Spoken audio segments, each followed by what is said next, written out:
berita mengenai dugaan bisnis PCR antara Pak Luhut dengan Pak Erik ternyata juga berujung di pelaporan ke KPK nih. Kan bertanya tentang kangen gak sih dengan dunia olahraga? Karena dari tahun 90-an kan Pak Erik sudah mengurusi olahraga nih.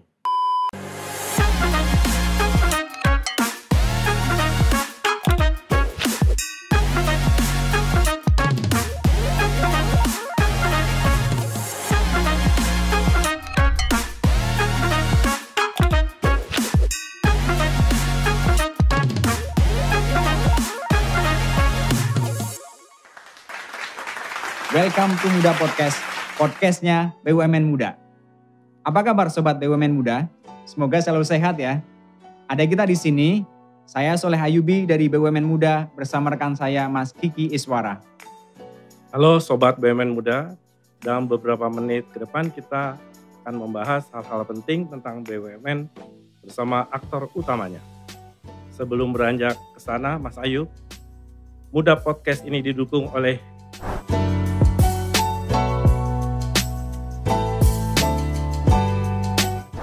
Iya, Muda Podcast hari ini kedatangan top leader kita. Welcome to Muda Podcast, Menteri BUMN Republik Indonesia, Mas Erick Thohir. Makasih Mas Ayub, Mas Kiki. Rencananya beberapa menit kan acaranya tadi? rencana. Baik, selamat datang Menteri BUMN RI, Mas Erick Thohir di Muda Podcast. Bagaimana kabarnya Mas? Alhamdulillah baik. Dari tadi kita manggilnya Mas. Sengaja memang supaya akrab. Dan masih muda juga kan Mas Menteri kita ini. Terlebih lagi ini Muda Podcast, tempatnya netizen muda ngumpul di sini. Sebuah kebanggaan bagi kami, BUMN Muda bisa ngobrol langsung bareng dengan Mas Menteri kita di Muda Podcast ya. BUMN kita ini kan selalu jadi trending topik. Yang paling naik publik ini misi transformasi BUMN dari mulai pengembangan SDM, tadi pagi ada acara besar, kemudian juga ada restrukturisasi BUMN dan lainnya. Sebelum beranjak ke sana, tadinya maunya ngobrolin BUMN langsung nih. Tapi ngobrolin tentang Mas Erik ini mungkin juga sangat menarik. Terus sekali, Sobat BUMN Muda dan masyarakat ingin kenal dekat dengan Mas Menteri ini. Apalagi sekarang lagi naik-naiknya. Sudah 2 tahun ya Mas dipercaya menjadi Menteri. Tentu beda banget ketika memimpin perusahaan dan jabatan publik. Apalagi saat ini ramai banget netizen sedang naikin Mas Menteri.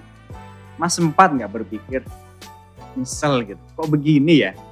Tentu apa yang dilakukan saat ini punya konsekuensi jabatan ya. Bagaimana cara menghadapinya Mas? Ya, saya rasa dimanapun kita berada itu pasti punya konsekuensi. Dan tentunya kita harus yakin apa yang kita kerjakan tanpa konflik of interest dan tentu dibantu tim yang baik. Tentu beban sebagai pengusaha beda dengan sebagai public service, pelayan publik. Kalau pengusaha itu kan bosnya kita sendiri. Mau ngatur waktu kita sendiri. Cuman memang ada resiko. Ya, kalau terjadi apa-apa dalam perusahaan, ya tentu secara finansial langsung terdampak dan tentu ada beban yang berat juga untuk tadi para profesional dan pegawainya dan tentu keluarganya. Di kementerian konteksnya jauh lebih besar dari itu. Karena di kementerian itu kan tidak hanya tadi melakukan sesuatu yang konkret, tetapi juga membuat policy. Nah, policy ini yang memang kadang-kadang ya pasti kontroversi. Tapi yakin tadi kalau memang kita tidak didasari oleh tadi agenda pribadi, ya harus dijalankan saja. Ya, dan kita yakini bahwa yang penting policy itu mempunyai impact yang besar untuk masyarakat. Apalagi di era yang hari ini sangat terdisrupsi. Baik karena digitalisasi, karena kesehatan, apalagi sekarang sedang naik juga isu mengenai green economy. Enakan mana nih Mas Erik nih? Jadi menteri atau pengusaha? Pengusaha. Usaha punya independen, punya waktu buat keluarga. Ya, apalagi waktu itu jadi presiden Inter Milan, nikmat. Nikmat. Ya, tapi tentu kembali seperti yang saya selalu sampaikan, ya jadi menteri ada nikmat yang lain. Yaitu nikmat bagaimana kita bisa melihat, membantu dalam skala yang jauh lebih luas. Apakah itu dalam isu pembukaan lapangan kerja, membantu UMKM, itu jauh lebih masif dibandingkan kita sebagai pengusaha. Kalau pengusaha kita bicara mungkin 2.000 pekerja, 10.000 pekerja, 200.000 pekerja. Kalau kita punya policy yang baik, contoh seperti Mekar, yaitu program dari Bapak Insinyur Haji Joko Widodo, Bapak Presiden yang diinisiasi di tahun 2014, itu kan alhamdulillah Mekar pada saat itu sudah tumbuh ke 5,6 juta. Nah 1,5 tahun terakhir kita perbaiki, kita ini karena kan kadang-kadang ya kita terjebak juga dengan tadi program-program yang sudah berjalan tetapi kita lupa improve. Tetapi kita improve karena ini program yang luar biasa dari Bapak Presiden. Nah karena itu program ini kita improve, 1,5 tahun terakhir tumbuh 5,2 juta nasabah Mekar. Nah itu kan job creation 5,2 juta dalam waktu 1,5 tahun, kayaknya kalau pengusaha nggak mungkin. It's impossible. Nah ini sesuatu yang saya rasa sangat positif ketika kita menjabat, dan nikmat dalam arti tentu bukan buat pribadi tetapi bagaimana program-program ini benar-benar bisa dirasakan. Baik, setiap kesuksesan katanya ada ribuan kegagalan yang tersembunyi, tapi dan tidak dibicarakan. Gitu. Mas, kita generasi saat ini kan taunya Mas Erick Thohir itu seorang yang sukses luar biasa. Ada nggak sih masa-masa sulit Mas Erick Thohir yang dulu ya, yang sampai saat ini terkenang banget? Ya, begini, kita tidak boleh terframing kalau kita gagal terus kita angkat bendera putih. Justru yang membedakan orang sukses itu adalah dia bisa bangkit dari kegagalan. Itu kuncinya. Tahun 2006 saya itu menghadapi pilihan yang tidak mudah. Ketika saya membangun sama Mas Kiki ini industri yang kita senangi, media. Waktu itu kita ekspansi ke koran, radio, billboard dan lain-lain. Kita ketahui di bisnis media itu kan juga mengharapkan iklan tetapi dibayarnya nggak hari ini. Tetapi kalau pegawainya kan tidak bisa dibayar oleh iklan. Jadi harus dibayar dengan realita ya memang ya sebuah pendapatan. Nah kadang-kadang bicara dengan agensi itu ya ada agensi yang profesional, ada juga agensi yang mungkin memakai cash flow maksudnya cash flow kita dipakai mereka. Jadi pembayarannya bisa aja telat 6 bulan, 3 bulan. Nah itu terjadi mismatch waktu itu karena saya over ekspansi dan juga pendapatan iklannya belum terkolek. Ya akhirnya pilihannya kan apa? Apakah kita layoff? Apakah melepas pegawai maksudnya? Apakah menambah atau mencari pinjaman hutang? Kebetulan saya itu orang yang takut hutang. Ya, jadi waktu itu pikirannya yang mana? Atau kita ya sebagai pengusaha, entrepreneur, kan kita juga mesti punya loyalitas daripada profesional dan tim kita. Ya akhirnya waktu itu saya apakah melepas, apakah pinjam waktu itu. Ya saya akhirnya waktu itu memberanikan diri melakukan 2 hal. Saya melepas ya aset pribadi saya. Waktu itu kebetulan koleksi mobil tua ya kita lepas. Mercy tua. Kita juga koleksi lukisan ya kita lepas. Ada tanah kita lepas. Ada tabungan ya kita cairkan. Bahkan waktu itu saya pinjam uang ke dua sahabat saya, almarhum Andre Mamuaya dan bekas ketua Kadin sekarang yang jadi dubes Amerika, Rosan Ruslani. Saya pinjam uang waktu itu. Kalau tidak salah masing-masing 1 M, saya janji saya balikin 2 bulan. Ya alhamdulillah saya balikin 1 bulan. Ya tentu itu masa-masa yang cukup waktu itu ya saya alami. Jadi ada lah, setiap manusia ada. 98 ketika saya mulai usaha, ya saya juga harus menutup usaha saya waktu itu. Karena kondisi 98 kan. Nah, hal-hal itu yang memang ya dinamika kehidupan kita, bahwa ya di balik kesuksesan itu pasti banyak kegagalan. Tapi kuncinya bagaimana kita bisa rebound, bounce back, bangkit daripada kegagalan itu. Jadi bukan malah ya bendera putih, ya udahlah bobo aja di rumah, tidur udahlah, payah nih, nongkrong aja lah, ya tambah ya dalam itu langsung. Ya. Justru harus balik, harus justru introspeksi, harus cari solusi. Orang Indonesia tuh kadang-kadang senang menghindar dari masalah. Nah itu yang saya rasa salah. Kita harus sebagai individu dalam ada resiko atau suatu isu yang ada, ya kita harus berani, ya bukan malah menghindar. Harus kita hadapi. Embrace problem. Harus. Sedikit belak-belakan nih, Mas Erik dengan kehidupan dari kecil hingga hari ini. Ini agak nyeleneh nih. Tapi kita pengen tahu nih, seorang Erick Thohir itu pernah nangis apa enggak sih? Wah. Kalau pernah nih, soal apa ini? Mungkin orang melihat sok-sok saya ya itu apa ya, keras, apa maksudnya?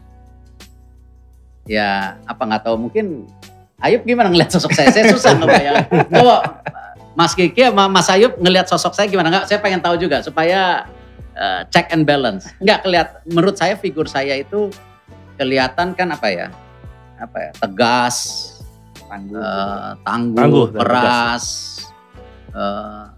turun ke bawah, begini, perik. Ya itu sisi lainnya. Tetapi sisi yang juga mungkin banyak pihak nggak tahu, saya tuh sebenarnya mudah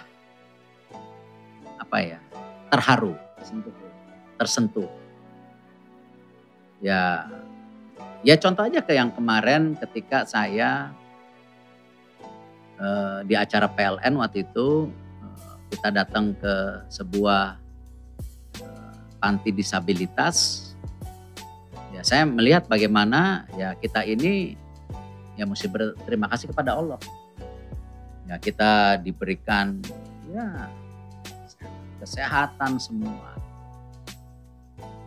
Jauh dibandingkan mereka yang mohon maaf tidak maksud apa-apa, kekurangan. Tapi ya mereka berusaha. Ya, kayak ikhlas. Kemarin ya dengan kekurangannya dia pandai melukis. Nah itu sesuatu harapan yang saya rasa pasti semua individu punya. Mimpi. Nah senang sekali ketemu ikhlas. Dia menggambar dari handphone, ya tentu ya saya nggak nangis sih, cuman saya sangat terketuk. Makanya kemarin saya bantulah supaya melukisnya lebih mudah, ya mungkin pakai laptop lebih. Yang paling ini ya Nurella ketika dia punya suara bagus. Waktu itu saya putuskan semua anak yang ada di panti tersebut dibantu supaya bisa nabung kecil-kecilan. Tapi saya terkaget-kaget ketika saya dapat laporan uang yang saya minta untuk nabung justru dibagikan di desanya. Lalu saya ingat waktu itu dia punya mimpi. Ya, senang sama Yudika. Ya apa salahnya kita ini punya sesuatu yang diberikan kepada Allah lebih kan. Ya ada akses. Ya saya bawa ya Nurlela ketemu Yudika. Ya nangis. Atau dikala-kala saya mengingat almarhum bapak saya. Ya pasti ada lah. Emosional itu. Karena kan sayang, waktu Asian Games dia nggak sempat menikah. Hal itu lumrah lah sebagai manusia. Nggak mungkin manusia itu sempurna. Pasti banyak kekurangan. Oke, informasinya nih, Ibu dan Bapak dari Mas Erik mengajarkan kedisiplinan, mengajarkan menghargai orang lain. Ketika sudah menjadi menteri, masih menjadi pegangan nggak itu sampai sekarang? Harus, karena gini, kalau kita bicara sesuatu yang terjadi hari ini, kita bicara COVID ya bicara disiplin. Kita bicara COVID, kita bicara menghargai orang lain. Ya, kalau tidak ya tidak mungkin kita bisa seperti hari ini. Ya, dengan bergotong royong, dengan disiplin. Sama. Ketika kita menjadi seorang leader, ya sudah seyogyanya itu kita menyadari sukses story-nya kita itu bukan hanya kerja individu. Tapi ada tim yang mensupport. Seperti hari ini kita lakuin podcast. Coba aja kita bertiga bikin podcast suruh nyusun sendiri nih semua. Kameranya, mic-nya, listriknya semua. Ya, saya rasa mungkin bisa, tapi mungkin hasil suaranya tidak maksimal. Nah, ya itulah kenapa kita mempunyai tim. Jadi ya sudah ya kita ya harus bahwa menyadari kesuksesan kita itu karena ada tim yang membantu. Ya, jadi ya apresiasi seorang leader kepada tim itu bukan apresiasi bohong-bohongan ya, tapi yang memang disampaikan secara tulus, ya tim mengerti. Tim tahu lah mana yang leader bohong-bohongan, mana yang tulus itu kelihatan. Karena kan kehidupan sehari-hari itu sama tim terdekat kita pasti dirasakan. Jadi ya saya rasa ya masih saya pegang dengan sangat bagaimana kalau kita mau dihargain orang kita harus ya menghargai orang terlebih dahulu. Dari kemarin itu Pak Erik ngomong tentang I am not Superman. Ngomong tentang tim, kerja tim gitu ya. Itu apakah artinya Bapak lebih suka film Avenger dibanding Superman? Ya enggak lah, Superman juga kan gabung sama Batman, sama apa tuh? DC Universe apa tuh grupnya? Kalau Marvel kan Universe. Kalau itu apa grupnya ya? Superman, Batman segala saya lupa lah. Ya. Tapi dia punya grup sendiri, Wonder Woman ini, ya kan? Itu. Jadi ya, tapi memang saya suka film-film superhero. Bukan berarti mau jadi superhero. Ya tapi kan itu kadang-kadang ya sama. Superhero yang ada di Indonesia juga seperti Gundala, Sri Asih atau siapapun.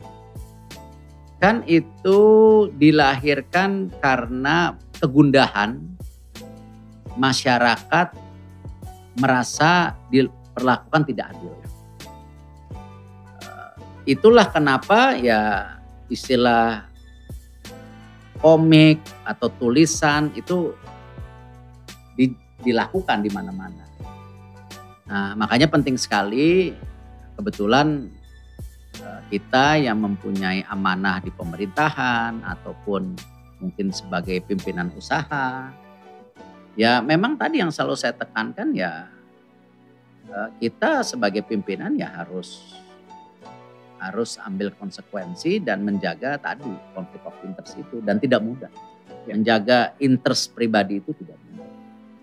Sebagai pengusaha juga banyak pengusaha hitam pengusaha abu-abu, ya kan ada, pengusaha putih ada juga. Di pemerintahan juga ada pasti oknum-oknum yang warna hitam, abu-abu dan putih. Itu realita kehidupan. Ya. Dan ya saya rasa ya pentinglah dalam kehidupan itu untuk introspeksi dan check and balance. Jadi Mas Menteri ini kira-kira apa nih prinsip yang mesti dipegang terus untuk kita bisa bekerja selalu optimal? Ya. Kalau saya selalu dalam doa saya, dalam pemikiran dan hati saya, dan saya udah berapa kali ucapkan, ya berbuat yang terbaik untuk orang banyak. Itu selalu menjadi wording saya. Apakah diimplementasi, apakah mengambil kebijakan, ya hal-hal itu menjadi prinsip karena ya kalau kita diberikan, ya namanya kita nggak tahu garis tangan ya. Saya sedang enak-enak ngurusin Inter Milan waktu itu tiba-tiba harus Asian Games. Ya tapi ya nggak usah ngeluh ya kita harus lakukan yang terbaik gitu. Nah itu yang kita coba atau saya coba terapkan dimanapun ya saya diberi kesempatan atau amanah. Baik, banyak banget inspirasi yang kita dapat dari Mas Erick Thohir ini ya. Tentu tidak sampai di situ, banyak lagi yang mau kita bahas. Tapi ini kita ada surprise buat Mas Erick. Kotak Misteri. Mas Kiki boleh dikasih boxnya ke Mas Erick? Silakan dibuka. Oh dibuka? Waduh.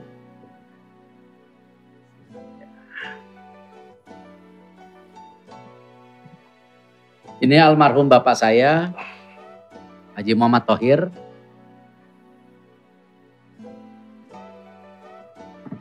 Ini saya waktu bayi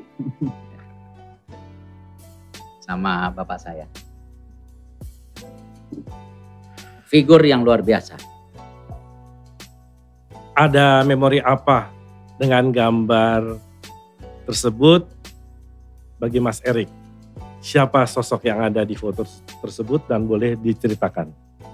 Ya bayangin gini, umur 10 tahun merantau dari sebuah desa kecil ke Jawa. Kayaknya ya bohongan gitu lah. Maksudnya bukan sesuatu yang realitas gitu. Tapi ya it's a true story bagaimana beliau itu ingin maju. Kuncinya beliau yakin apa? Di pendidikan. Nah karena itu beliau merantau. Dan susah hidupnya. Ya. Ketika beliau menikah dengan ibu saya itu kan ya mohon maaf. Jangan dilihat keluarga saya yang hari ini. Beliau itu sama ibu saya tinggal di Gubuk di Jakarta. Ya, buang air ini kan tahun 60-an. Itu masih ngegali. Ngegali itu tanah. Sampai ya terus beliau bekerja, berkarir, masuk Astra tahun 68 dan lain-lain. Ya dan beliau itu kalau pulang kantor yang luar biasa, ya teriak-teriak, mana anak saya? Mana? Erick Boy. Gitu.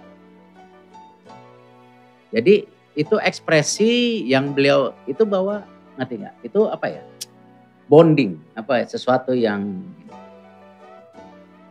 dan dia itu banyak sekali menekankan filosofi-filosofi kehidupan. Orangnya sederhana. Kalau ada hasil kerja, itu biasanya kita keluar negeri. Bukan buat apa-apa. Ngasih lihat, oh lihat nih. Ya, negara ini tuh bersih, lihat tuh. Yuk ke museum, lihat tuh museum tuh. Oh ini sejarah bangsa orang. Jadi kita dibeli wawasan. Nah memang ya saya juga tidak bisa menyampingkan ibu saya luar biasa. Uangnya bapak saya itu dikumpulin. Ya, dia beli tanah, jual beli tanah. Dan usia sudah 82 tahun, sampai sekarang masih jual beli tanah. Lalu juga uangnya dibeliin asuransi pendidikan. Supaya kita bisa sekolah di luar negeri. Jadi luar biasa. Jadi saya bersyukur ya saya mendapatkan orang tua yang mempunyai kelebihan yang akhirnya membentuk karakter-karakter. Karena memang penting keluarga itu menjadi kunci fondasi. Itu yang saya rasakan. Jadi ya udah dimasukin lagi karena kalau terlalu lama saya jadi harus ngomong. Jadi sebelumnya sebelum berlanjut ke pertanyaan yang lain, ayahandanya Pak Erick Thohir ini mungkin sekitar 15 tahun yang lalu awalnya ketemu saya di Jalan Blora di tukang soto. Soto kambing. Soto kambing. Kaki kambing. Kesenangan Terus, dia itu. Kesenangan beliau. Saya kaget juga. Kok beliau mau duduk bersama-sama dengan orang-orang untuk mengantri dulu, kemudian duduk di kursi panjang, sama-sama kita makan, dan kemudian berlanjut hampir 2 minggu sekali atau bahkan sebulan sekali karena itu juga langganan saya.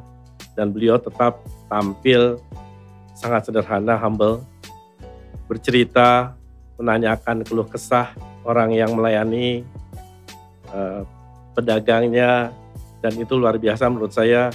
Memang sosok yang layak jadi panutan dan contoh. Jadi kehidupan kesederhanaan itu layak dicontoh oleh siapapun.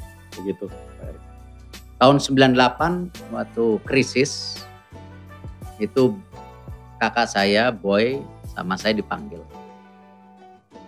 Itu buat kita yang lulusan luar negeri, ya, yang cara berpikirnya harus efisiensi begini gitu kan. Dipanggil, beliau pesan yang tidak boleh lepas pegawai. Ya kan? Kita kaget-kaget. Harus percaya ekonomi Indonesia, nanti balik.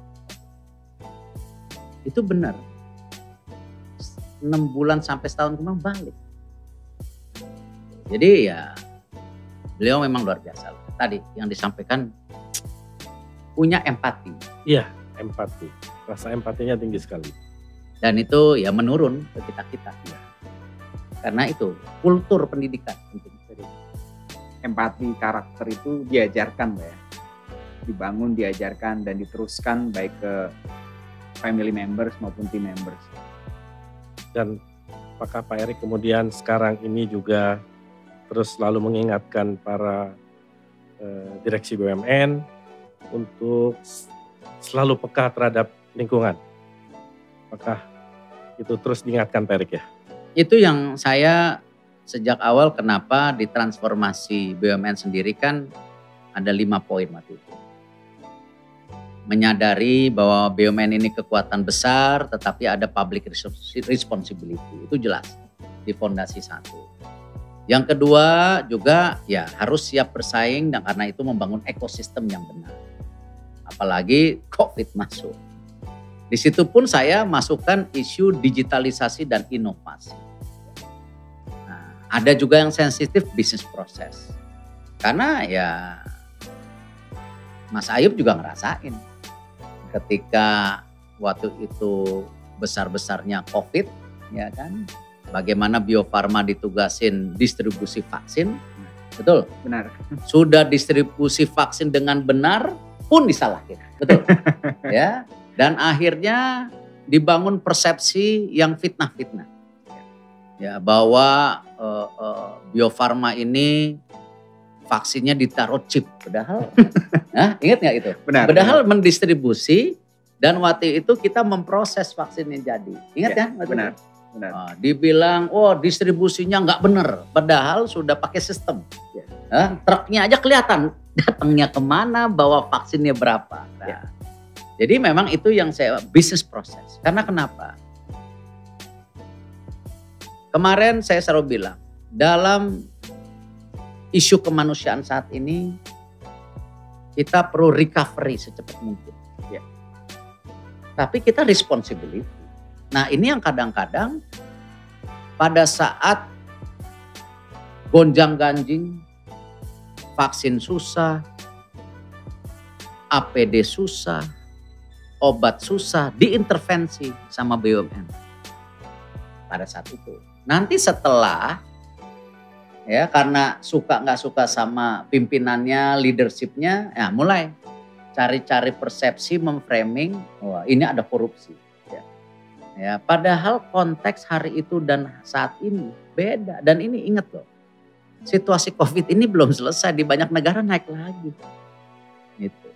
Jadi kalau itu juga tidak menjadi penekanan yang penting, ya kapok semua orang. Kapok untuk bantu. Nah, itulah kenapa di poin 4 kita mesti siap diperiksa. Karena itu bisnis proses harus dijalankan. Compliance. Ya. Dan human capital yang penting. Kita mempunyai leadership yang tadi yang coba saya berikan ketika orang tua saya mendidik saya. Saya coba kasih. Gitu. Karena kenapa? Ya Erick Thohir kan ada umurnya juga. Kan kita nggak tahu. Terus masa kita mau selesai gitu. Karena hal-hal ini kan kita punya keterbatasan umur sehingga apa? Continue dalam leadership dipentingkan. Sama saya mendidik anak-anak saya sangat keras. Aga, Arfa sekarang kan baru pulang, ya, sangat keras. Gitu. Kenapa? Ya saya pernah bicara sama mereka berdua, saya bilang usaha saya bukan milik kalian. Sampai kaget. Saya tidak akan ninggalin uang sama kalian. Kaget tuh. Masih umur 18-an waktu itu. Sampai ada yang mau nangis, pikir ini kejebak Bapak. Tapi terus saya ceritakan, konteksnya bukan itu. Karena kenapa? Kan ada filosofi yang namanya generasi-generasi itu akhirnya kalau tidak didik dengan benar malah menghabiskan yang sudah dibangun. Nah, saya lakukan itu ke anak-anak saya. Ya, apalagi sekarang udah mulai berusaha. Nah ini kan penting, mereka punya filosofi dan karakter yang tadi kita coba turunkan. Karena kan masing-masing individu itu kan sangat berbeda. Cuman kalau fondasinya mirip, ya kita berdoa. Gitu. Baik.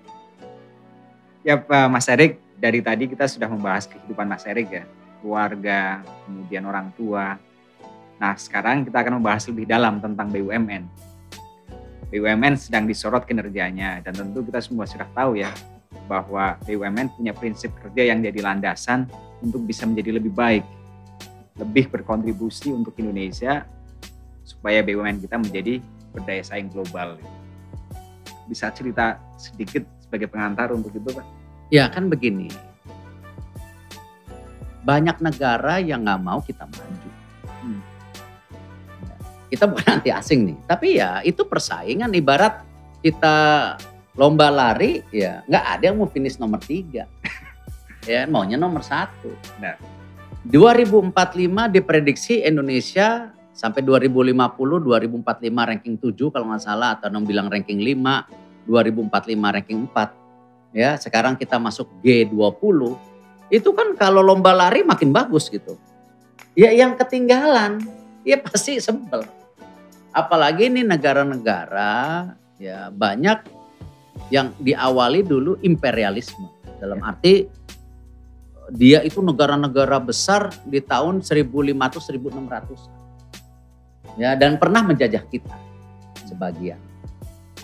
Nah ya karena itu yang saya selalu ingatkan di BUMN kita harus bertransformasi secara besar-besaran. 108 BUMN yang ngasih dividen cuma 11. Setelah diciutkan menjadi 41 cuma 11 juga. Ya berarti kan Daripada banyak-banyak mendingan sedikit tapi sehat.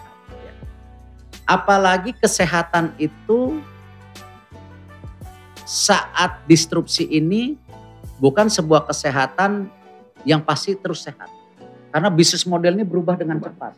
Kita banyak hal-hal seperti Nokia. Dulu mana Nokia? BlackBerry. Itu cepat loh, kita masih ngerasain loh BlackBerry ini. Iya masih. Ya? Nokia saya ngerasain juga, ya kan. Nah, jadi itu terlihat itu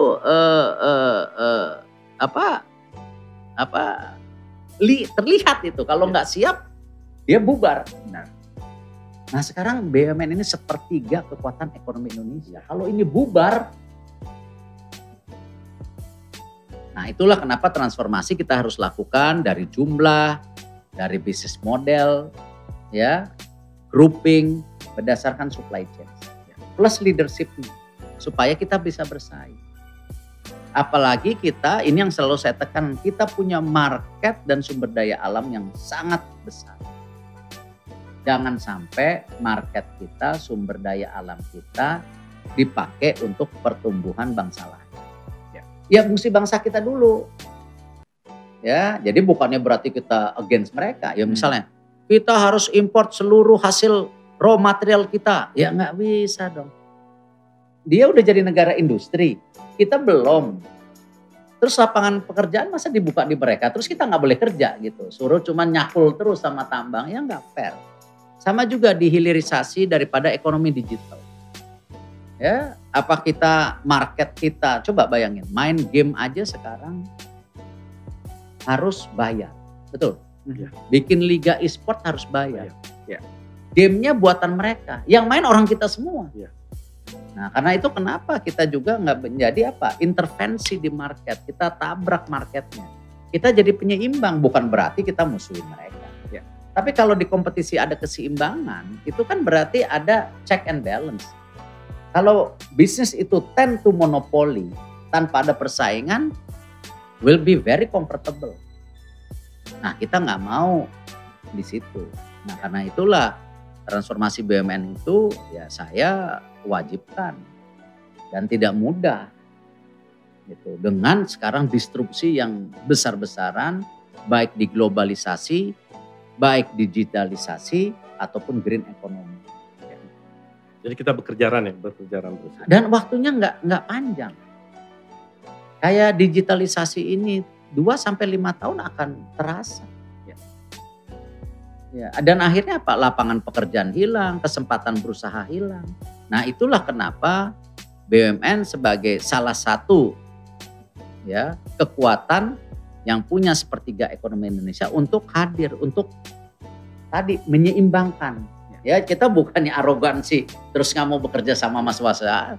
Kita mau, kita harus bekerja sama sama semua pihak, tapi win-win. Baik individu, baik swasta, baik asing, tapi ya dalam negosiasi mesti menangan. Yeah. Jangan kalahan. Apalagi kita sebagai leadership ketika negosiasi konflik of interest. Dikasih dikit kita jual negara ini. Wah, itu yang problem. Itu yang problem. Oknum ya. Nah, itu yang makanya ya kita harus jaga. Nah, berbagai transformasi yang Mas lakukan di BUMN ya, salah satunya adalah dengan memberikan kesempatan kepada young leaders. Nah, Mas Erik ini kan termasuk pemimpin yang sangat percaya kepada young leaders ya. Direksi BUMN saat ini sudah mulai diisi oleh anak-anak muda. Bahkan ada target dari Bapak nih tahun 2022 ataupun 2023 10% katanya harus diisi oleh anak-anak muda. Ini kan mengurus BUMN ya, BUMN besar gitu, tidak bisa main-main gitu kan. Nah pasti ada pertimbangan khusus nih, termasuk di dalamnya adalah bahwa anak muda ini apakah memang karena mudanya doang atau karena ada requirement khusus yang dibutuhkan oleh anak muda tersebut untuk bisa ditempatkan di BUMN tersebut. Saya bisa seperti ini pun karena diberi kesempatan. Saya memimpin surat kabar waktu itu diberi kesempatan umur 29.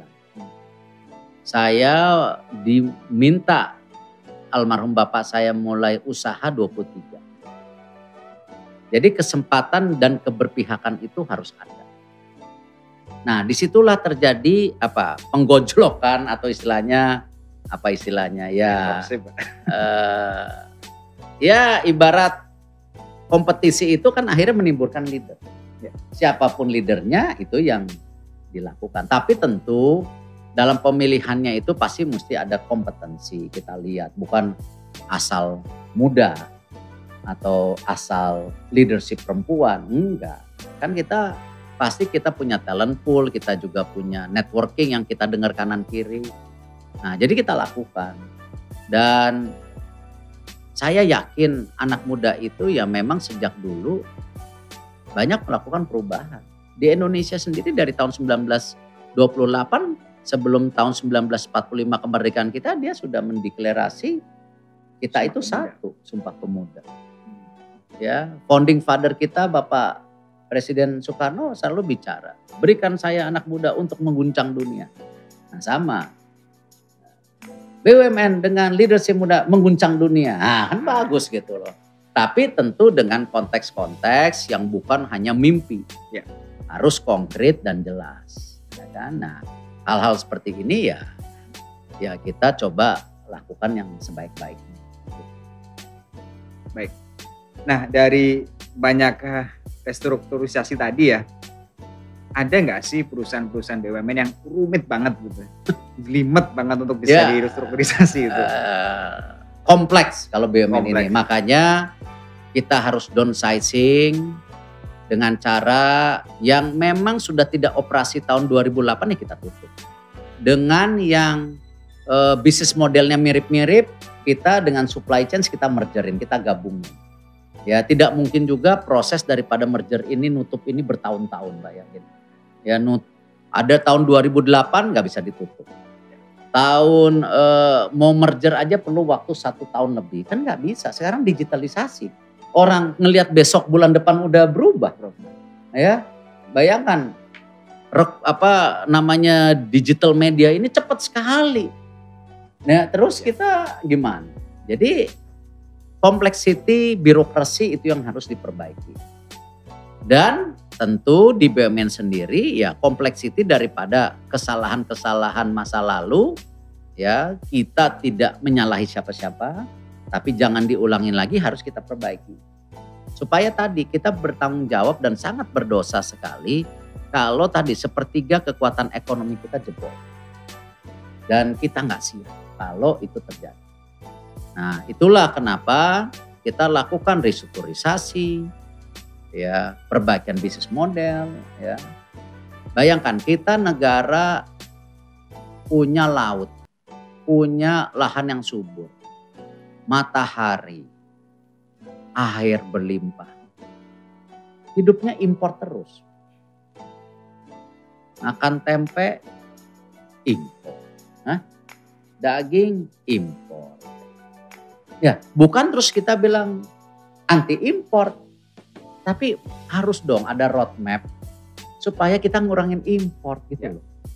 Sama ketika COVID, 90% bahan baku obat impor. Coba menyakitkan. Ya. Kalau tiba-tiba nggak dikasih bahan bakunya, berhenti dong kita. Jadi kita nggak boleh hidup. Masyarakat kita harus mati semua karena COVID, kan nggak bisa. Ketahanan itu harus ada. Ya. Nah karena itu kan kita bikin terobosan waktu itu. Bagaimana produksi yang waktu itu keren, Avigan jadi Papirafir kita. Tapi bahan bakunya masih impor. Ya. Paracetamol, makanya kita genjot sekarang Pertamina untuk bikin. Bagaimana bikin bahan baku paracetamol. Ya. Nah sama di pangan. Perkebunan kita, ya masa gara-gara oknum dikorupsi habis-habisan. Padahal kita punya lahan jutaan hektar ya untuk apa? Kepentingan tadi penyeimbang. Nah hal-hal ini yang saya rasa konteksnya itulah yang saya challenge leadership di BUMN yang muda, yang wanita ataupun yang senior saat ini. Ayo dong. Jangan mikirin karena saya hanya menjabat 4 tahun. Nah udah 4 tahun ini kita keruk habis-habisan. Nggak boleh begitu, justru mereka dikasih kesempatan 4 tahun mesti bersyukur. Nah, dia kerja bagus supaya apa? Legasinya ada. Ya. Jangan justru menjadi bagian yang korup. Gitu. Nah, hal-hal ini yang kita penting, kenapa ya tadi saya berharap transformasi di BUMN ini tidak hanya di bisnis model, human capital ini menjadi penting karena BUMN adalah penyeimbang daripada market atau pasar di Indonesia, penyeimbang juga pasar dunia, dan ini bagian ketahanan untuk kita sebagai negara yang lebih mandiri. Tidak ada negara dunia yang mandiri, pasti punya ketergantungan negara lain. Tapi kita harus lebih mandiri, nggak bisa konteksnya seperti hari ini semua impor. Mas, di sesi ini kita ada intermezzo tentang isu yang sedang ramai di publik dan kita perlu menjawab. Mas Erik, ada beberapa isu sedang ramai di publik dan ini bisa dijawab oleh Mas Erik. Sobat BUMN muda tentu ingin dengar langsung pernyataan ini fakta atau hoax.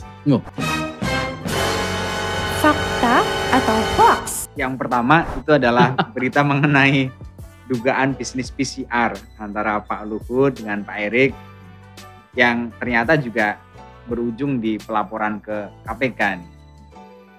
Itu ya udah pasti hoax lah. Kita tahu bagaimana pada saat COVID lagi besar-besarnya kita berjuang untuk kemanusiaan. Kita lakukan waktu itu bersama Pak Basuki perbaikan Wisma Atlet menjadi rumah sakit yang kita Bapak Presiden waktu itu hadir dan Pak Presiden melihat ini sesuatu yang luar biasa. Kita lakukan terobosan mencari vaksin. Ya.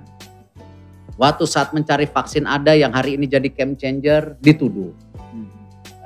Keluarga Thohir korupsi 2,6 triliun. Nah ini kan Mas Ayub di Bio Farma kontraknya langsung kemana? Langsung ke Sinovac kan? benar. Ada perusahaan trader? Nggak ada. Nggak ada. Nah itu dituduh lagi tadi. Seperti dia distribusi vaksin dituduh lagi. Nggak ada, bagaimana? Kickbacknya di mana? Sama. Masalah PC, policy-nya bukan di saya. Policy-nya di kementerian lain. Udah gitu yang namanya GSI, tahu juga enggak, ikut meeting juga enggak, direksinya siapa enggak tahu. Dan itu memakai yayasan. Dan undang-undang yayasan jelas. Gitu. Saya ya sampai hari ini PCR di Rumah Sakit Pertamina bayar pribadi. Enggak minta gratis, silakan cek ke Rumah Sakit Pertamina. Gitu. Jadi hal-hal seperti ini justru inilah konteks yang saya bilang harus hati-hati. Kalau sampai tadi kita hanya saling menyalahkan, memframing, fitnah, ini COVID belum selesai. Akhirnya nanti sendi-sendi sekarang kekuatan bangsa kita secara sosial yang namanya gotong royong. Dan bahkan kita itu ada labelisasi salah satu negara yang memberikan kontribusi sosial terbesar di dunia. Apakah dari zakatnya, wakafnya, apakah dari sumbangsi filantropinya, kita terbesar di dunia. Nah jadi hal-hal seperti ini jangan kita terkotomi gara-gara libido politik. Nah ini yang saya harapkan ya saya ya dengan segala kerendahan hati saya ya saya berharap kita harus terus konsolidasi. Tuduhan-tuduhan seperti itu ya tidak akan memberhentikan saya bekerja untuk kemanusiaan. Tidak akan memberhentikan saya sebagai pimpinan yang ingin hari ini, ya, karena hari ini di pemerintah, ya melayani rakyat. Kalau suatu hari saya di luar pemerintah, ya udah saya kembali lagi. Melayani siapa? Ya melayani keluarga saya, melayani bisnis saya, karyawan saya.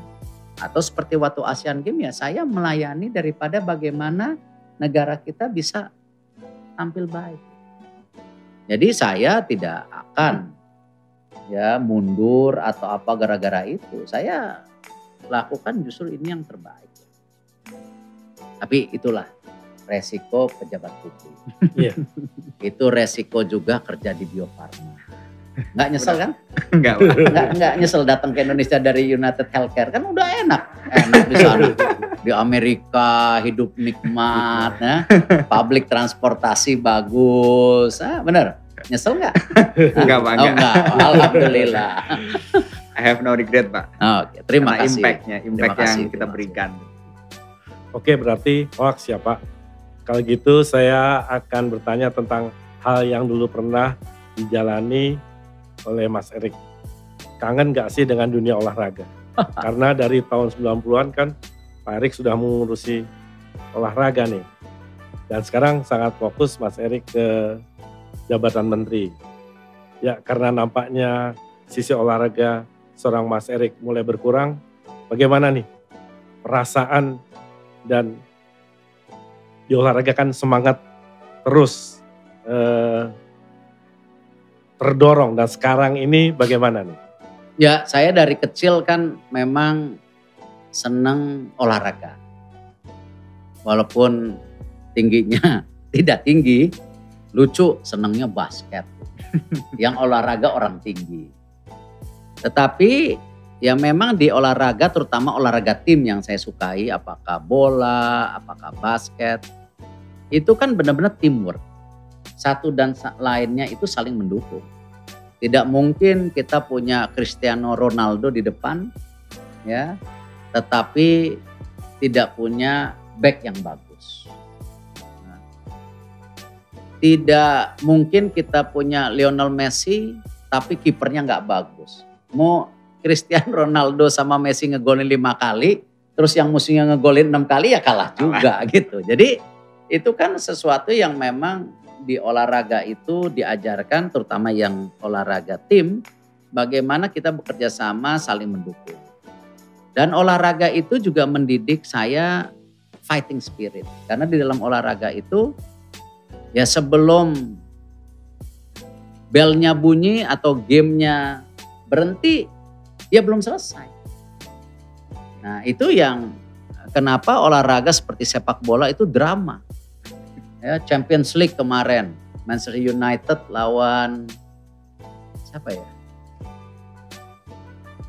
Siapa ya kemarin Champions League? Pokoknya kalah 2-1 Atalanta. Kalah 2-1 tiba-tiba di menit keempat Cristiano Ronaldo ngegolin jadi 2-2. Ya itu drama. Ya. Di NBA saya lihat ya, pertandingan-pertandingan udah ada tiba-tiba ditembak dari tengah lapangan. Si Oklahoma City ngalahin siapa kemarin? Dari setengah lapangan masuk, jebret. Ya itulah olahraga. Karena you fight dengan cara-cara yang respectful. Ya, dimana kalau kita kalah ya kita bilang, wah kalian lebih baik. Tetapi yang menang pun bukan berarti nginjak-nginjak, tolol lu, goblok lu. Enggak, mereka bilang, yes. Ya kenapa? Wah Anda sudah berbuat yang terbaik. Yuk. Kenapa? Kalau enggak mau main sama siapa, mau main sendiri olahraga. Gitu kan. Nah olahraga itu ya memang kehidupan yang buat saya real. Ya cuman hari ini ya cuman bisa nonton, ya paling berenang. Ya, yang lainnya udah nggak bisa. Dan ya saya sangat berharap ke depannya olahraga ini mesti menjadi fundamental juga bangsa kita. Apalagi sekarang demografinya muda. Karena dengan olahraga generasi muda Indonesia dididik untuk kerjasama, dididik untuk punya fighting spirit yang luar biasa. Dididik juga saling respect, saling menghormati. Dan olahraga itu benar-benar yang mengibarkan branding Indonesia di dunia. Bapak Presiden hadir, merah putih berkibar. Kita juara olahraga seperti kemarin ya di Olimpiade. Ayo.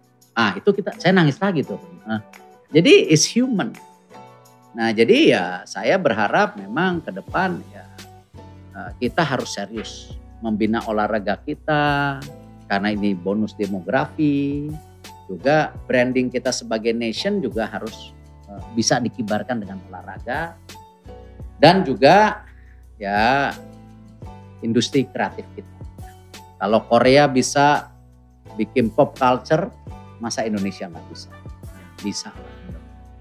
Tapi aja sportivitasnya itu selalu dipegang dan terus dijalankan Pak Erik dimanapun Pak Erik mendapat amanah. Harus. Nah, oke Mas Erik nih, kita tidak terasa ya sudah ngobrol lumayan lama nih. Karena waktu yang terbatas, jadi boleh dong sebagai penutup di podcast ini, apa yang Mas harapkan dari anak-anak muda BUMN dan juga anak-anak muda Indonesia, dan pesannya apa untuk kita bisa menyongsong masa depan Indonesia yang jauh lebih baik dari yang kita punya sekarang. Dan kalau boleh dibagi satu quote yang paling bisa kita ingat gitu. Ya kalau quote yang paling diingat ya tadilah. Berbuat yang terbaik untuk kepentingan orang banyak di saat apalagi Anda mendapatkan amanah. Tentu untuk generasi muda BUMN, leadership BUMN, ayo menjadi bagian yang mentransformasi. Ini kebijakan, kesempatan kita sudah lakukan. Bagaimana kalian harus meningkatkan kompetensi. Tetapi juga didasari dengan tadi akhlak yang baik. Karena itu harus menjadi check and balance. Untuk generasi muda Indonesia secara menyeluruh, saya rasa penting sekali pendidikan menjadi kunci. Penting sekali generasi muda Indonesia itu menjadi generasi yang produktif, solutif, bukan generasi yang hanya mengeluh atau hanya bergunjing. Karena bahaya sekali kalau mayoritas penduduk Indonesia, generasi muda kita ke depan, bukan yang menjadi bagian membangun bangsa ini. Karena kita mesti catat dalam sejarah kita itu rentan perpecahan.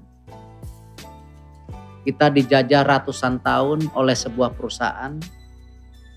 Bisa seperti itu karena kitanya mau dipecah. Dan ini yang saya rasa generasi muda Indonesia yang punya sejarah besar tahun 1928 ini yang terus kita harus jaga. Karena memang dengan era disrupsi terjadi hari ini, ya kita tahu distribusi itu karena dua. Karena digital, karena millennials. Jadi ya millennials harus menjadi bagian yang bertanggung jawab. Apalagi di bawah millennials ini ada generasi Z yang di bawah 24 tahun. Adik-adiknya. Yang cara berpikirnya berbeda lagi. Jadi itu aja. Jadi mudah-mudahan ayo berbuat yang terbaik untuk kepentingan orang banyak. Apalagi pada saat-saat kita diberikan. Terima kasih. Sobat muda, keren banget ya. Dan banyak banget yang kita bisa dapatkan dari diskusi hari ini. Dari motivasinya maupun dari pengalamannya maupun dari arahan-arahannya ya. Untuk lebih baik buat bangsa kita dan juga untuk BUMN. Tumbuh berkembang menjadi generasi muda yang unggul dan berani memajukan Indonesia. Terima kasih Mas Erik sudah mampir di Muda Podcast. Mudah-mudahan ada kesempatan buat kita sharing lagi nanti dengan seluruh sobat BUMN muda maupun 3 bulan muda. Sekali boleh. Siap. Jangan tiap minggu, nanti gak kerja. Kalau 3 bulan sekali boleh. Baik. Baik. Nah, saya Soleh Hayubi dan rekan saya Kiki Iswara mohon pamit. Muda Podcast, podcastnya BUMN Muda. Ciao.